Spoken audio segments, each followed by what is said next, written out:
ধর্মীয় সম্প্রীতির এক অনন্য নজির গড়ে তুলেছে হাওড়ার আলমপুর এলাকার কোলে পরিবার। প্রায় ৩২ বছর ধরে একটি হিন্দু পরিবার পবিত্র রমজান মাসে রোজাদারদের জন্য ইফতারের আয়োজন করে আসছে। বিশেষ করে পরিযায়ী শ্রমিকদের কথা ভেবেই এই উদ্যোগ নেওয়া হয় প্রতি বছর। পরিবারের সদস্য অলোক কোলে জানান, এই উদ্যোগের সূচনা করেছিলেন তার ঠাকুমা আঙ্গুরবালা দেবী। বহু বছর আগে রোজার মাসে এক মুসলিম ফেরিওয়ালা প্রচণ্ড রোদে বিশ্রাম নিতে তাদের বাড়িতে আসেন।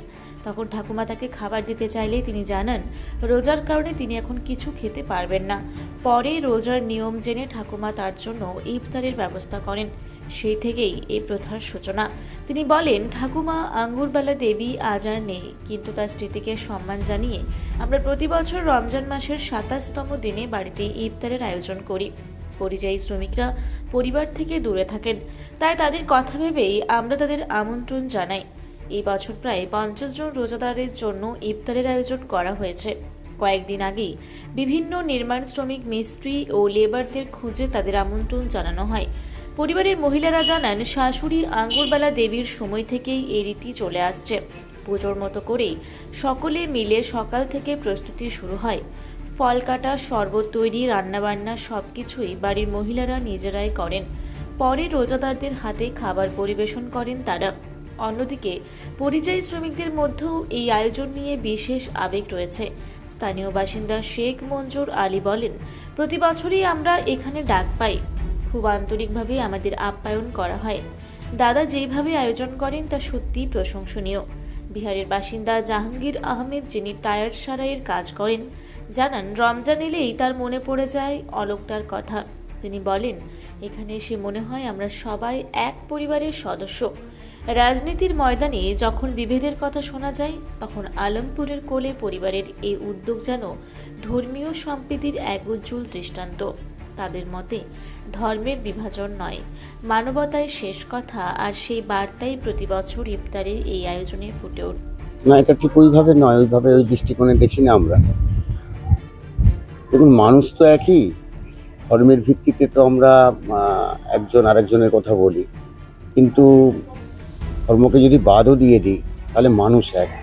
সেই ব্যাপারে যদি আপনারা হিন্দুদের দেখেন ১২ মাসে ১৩ পার্বণ, কিন্তু মুসলমান সম্প্রদায়ের মধ্যে দেখবেন পবিত্র ঈদ, এটা একটা আলাদা মাহাত্ম্য রাখে।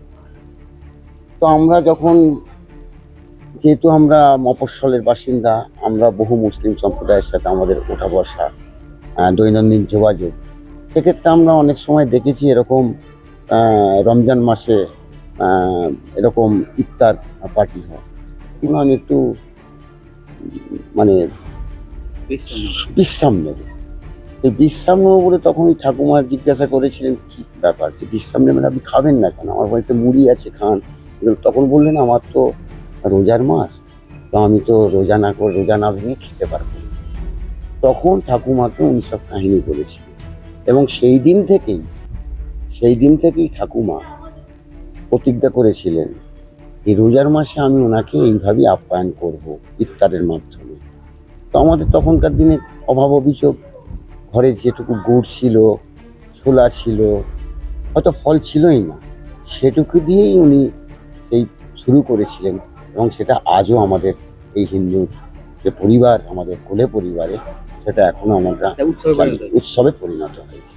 এবং রোজা মাসের আমরা এটা বেছে নিয়েছি ২৭তম দিনটা, যেটা ২৭তম দিনটা আরেকটু উল্লেখযোগ্য মুসলিম সম্প্রদায়ের কাছে, বিশেষ করে রমজান মাসের রোজায়।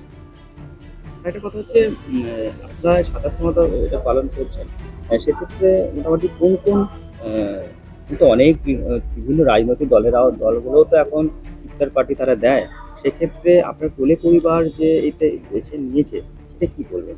দেখুন, আমি একজন রাজনৈতিক কর্মী, আমি ভারতীয় জাতীয় কংগ্রেসের একজন সদস্য, কিন্তু এই রোজা বা এই ইফতারে আমি কোনো রাজনৈতিক ব্যক্তিত্বকে আমার বাড়িতে আপ্যায়ন করি না। আমি করি তাদের, যারা পরিযায়ী শ্রমিক, যারা মুর্শিদাবাদ, মালদা, উত্তর দিনাজপুর, কুচবিহারের যে মুসলিম সম্প্রদায়, যারা তদ অঞ্চলের, আমরা দেখি বাড়িঘর তৈরি করছে, বা তারা হয়তো কাজে এসছেন, কারো বাড়ি তৈরি করছেন এখানকার মানুষ। আমি তাদের খুঁজি, কারণ তারা তো এক মাস তারা পরিবারের সাথে এই রোজা মাসে থাকতে পারে না, তারা হয়তো ঈদে চলে যাবে, ঈদে গিয়ে হয়তো বাড়িতে গিয়ে খুশি নিশ্চয়ই তারা মানাবে, কিন্তু একটা দিন তাদের অন্তত যদি পাশে আমরা এই পরিবারের পাশে পাই, তাদের যদি একটু ইফতার দিতে পারি, নিজেদের ভাগ্যবান মনে করি। তাই আমরা এই চালিয়ে যাচ্ছি। পরিযায়ী শ্রমিকদের কি করতে হবে?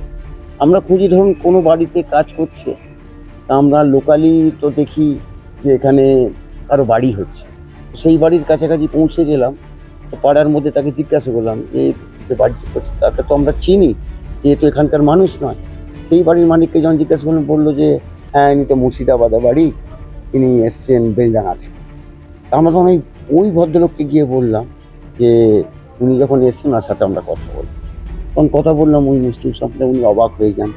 তো তখন তাকে জিজ্ঞাসা করলাম যে আমার বাড়িতে এরকম, একদিন যদি আপনার একটু তারা আসেন। এইভাবে আপনারা এইভাবে আমরা 8 দিন 9 দিন ধরে এলাকায় ঘোরাঘুরি করি, তাদের খুঁজে। পরিযায়ী শ্রমিক পরিযায়ী শ্রমিক, পরিযায়ী তাদের বলবো না, তারা তো একটা জায়গা থেকে আরেকটা জায়গায় এসে কাজ করছে, সুতরাং তাদের যদি একদিন আমরা আপ্যায়ন করতে পারি খুব আনন্দ লাগে।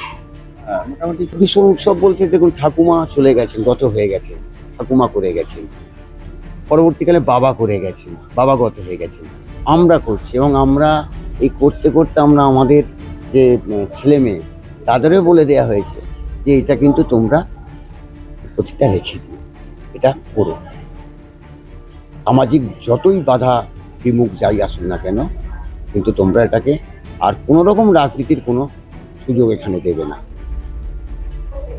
আমরা আজ থেকে 30 বছর ধরেই এই জিনিসটা করছি। এই ঈদের সময় আমরা এটা একটু ইফতার করাই সবাই। আর 30 বছর আমি এসেছি, 30 বছরই হচ্ছে দেখা কার। হ্যাঁ, বাড়ির বড়। তাহলে তখন মানে একটা দিন করেন আপনারা উৎসব? হ্যাঁ, একটা দিনই করি। আপনার নাম? না, মানসই করবে মানুষই করলে। আমার কাছে 40 বছরের সম্পর্ক। 40 বছর ধরে এখানে কি আসা হয়? মানে হ্যাঁ, এখানে যত সুবিধা অসুবিধার মধ্যে সবসময় আমরা লেগে আছি।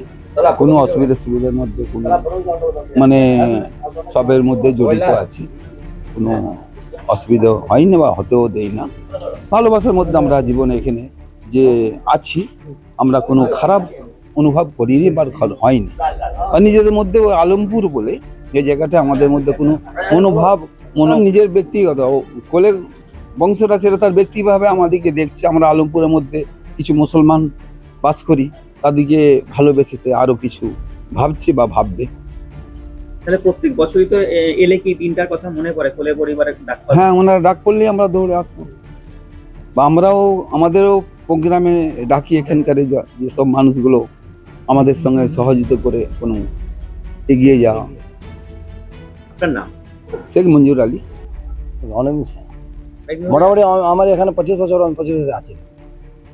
এমনি কি কাজ করা হয়? আমার হ্যাঁ, আমি তো পাশে টায়ার দোকানে টায়ারে কাজ করি। আর আসল দেশ কোথায় আপনার? আমি বিহার। হ্যাঁ, এখানে বাস করি। ওরা তো বরাবর প্রায় ডাকে আমি আসি। সব ভালোবাসা করে, পরিবার সঙ্গে অনেক মানে সব মিলামাসি চলে। মানে এই রোজার মাসে এলে মানে কি মনে পড়ে এই অলোক দা কবে ডাক পাবে? হ্যাঁ, একদম মনে পড়ে। যে কখন নিমন্ত্রণ আসবে? হ্যাঁ, নিমন্ত্রণ আসবে, তবে আমি চেষ্টা করি ওরা কবে আমাকে ডাকবে। খেয়াল করে বা সালাম কালাম নামাজ সব সব। পারবেন এই জিনিসটা? যতদিন আমি থাকবো ততদিন হলো আসবে বাড়িতে। অলোকদার উদ্যোগটাকে কি বলবেন? আমার ভালোই করে দিলাম। আপনার নাম? আমার নাম জাহাঙ্গীর আহমদ। জাহাঙ্গীর আহমদ। খুব ব্যস্ত দেখতে পাচ্ছি আপনাকে। আর দাদারা আজকে সময় নেই একদম। মানে এই যে ব্যস্ততাটা, মানে সময়টা নেই কেন? কেন নেই? আজকে আমাদের বাড়িতে একটা জিনিস আছে, জিনিস মানে একটা আয়োজন আছে, যেটা আমাদের প্রত্যেক বছর হয়, কিন্তু এবারটা আজকে পড়ে গেছে মঙ্গলবার। আবার আমাদের ঘরে আবার মায়ের পুজো হয়, মঙ্গলচণ্ডীর মন্দির আছে, আর সেই জন্যে আবার আজকের দিন এটা পড়ে গেছে। বাইরের লোক এসে খাওয়া দাওয়া করবেন, ওনার আজকে ইফতার করানো হবে। আপনার দাদা প্রত্যেক বছর করায়, মানে আমার ঠাকুমা আবার সব করাতো, এবার উনি এরা সব ভাইরা মিলে চলনটা রেখে দিয়েছে। মানে এই বিষয়টা আপনাদের মানে একদম আপনার শাশুড়ির সময় দেবেন? হ্যাঁ, আমরা দেখতাম, তখন আমরা পারতাম না। আমি তো আসলে মানে আপনি এন্টারপ্রেনিউর বলে বলতে ফেললাম, আমি আবার বাঙালি নয়, আমি পাঞ্জাবি মেয়ে, দিল্লির মেয়ে, বাঙালিতে বিয়ে হয়েছে। এখানে এসে এসবগুলো দেখতাম। ঘটনাটা হচ্ছে এই যে একটা অন্য সম্প্রদায়ের মানুষের এসে খাওয়া দাওয়া এই আয়োজনটা আপনার প্রথম কেমন লাগতো? কেমন লাগতো মানে এরকম লাগতো কিরম হইচই হচ্ছে, এ কেউ তাড়াতাড়ি ছুটে ছুটে জল দিচ্ছে, কে যাওয়ার পরে মানে একটু মানে হাঁ হয়ে যেতাম, মানে এইগুলো কি মানে আবার আশেপাশে বাংলা বুঝতাম না, বুঝতে পারছেন তো একটুখানি তখন একটু লাগতো। ধীরে ধীরে এবার আমার খুব ভালো লাগে। এই যে নিজেরা মিলেই যে কাজকর্ম করেন, মানে এখন কি একটা বলা যেতে পারে বাঙালির তো 12 মাসে 13 পার্বণ, অন্য সম্প্রদায়ের পার্বণ জুড়ে কি আপনার কাছে এক্সট্রা পার্বণ এটা জুড়ে গেছে? হ্যাঁ, কি বলবেন? এটা মানে আমরা ভাবি এটা তাদের তরফ থেকে কতটা ভালো লাগা নিয়ে তাদের কোনো প্রতিক্রিয়া পান না? হ্যাঁ পাই, তারা বলে বৌদি এসে ভালো লাগলো, বৌদি এই জিনিসটা ভালো হয়েছে, মানে যেটা খুব ভালো লাগে, বৌদি এটা আপনি কিভাবে করলেন, এটা বেশ ভালো লাগে, ওদের শুনতেও ভালো লাগে। আর তখন ওরা যখন যে সম্মানে আমাদের দেখে, আমার তখন ওটা ওর খুবই ভালো লাগে। এই যে আপনারা একজন হিন্দু সম্প্রদায়ের হয়ে এই যে একটা অন্য সম্প্রদায়ের যে একটা আয়োজন করেন, আশপাশের প্রতিবেশীরা বা ধরুন এখন পশ্চিমবঙ্গ যে সমাজের বিষয় চলছে একটা, সেক্ষেত্রে নিজেকে তখন কি মনে হয়?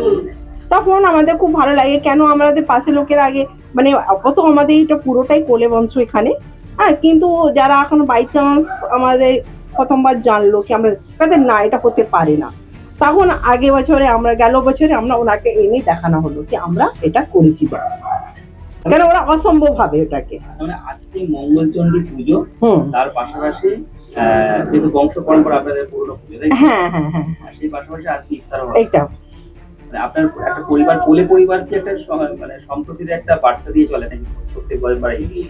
আমরা প্রত্যেকবারই মানে কিছু না কিছু এটা করতে চাই। আমার নাম আছে কুসুমলতা কোলে। কেন কি আছে নাকি অনুষ্ঠান? হ্যাঁ, অনুষ্ঠান আছে, রোজা আছে তো সেই জন্য এই অনুষ্ঠানটা আমরা এখানে ইফতার করানোর জন্য আপনার নাম বলুন। আমার নাম লিপিকা কলি। হাওড়া থেকে মণিশঙ্কর বিশ্বাসের রিপোর্ট, রূপসী বাংলা মিডিয়া।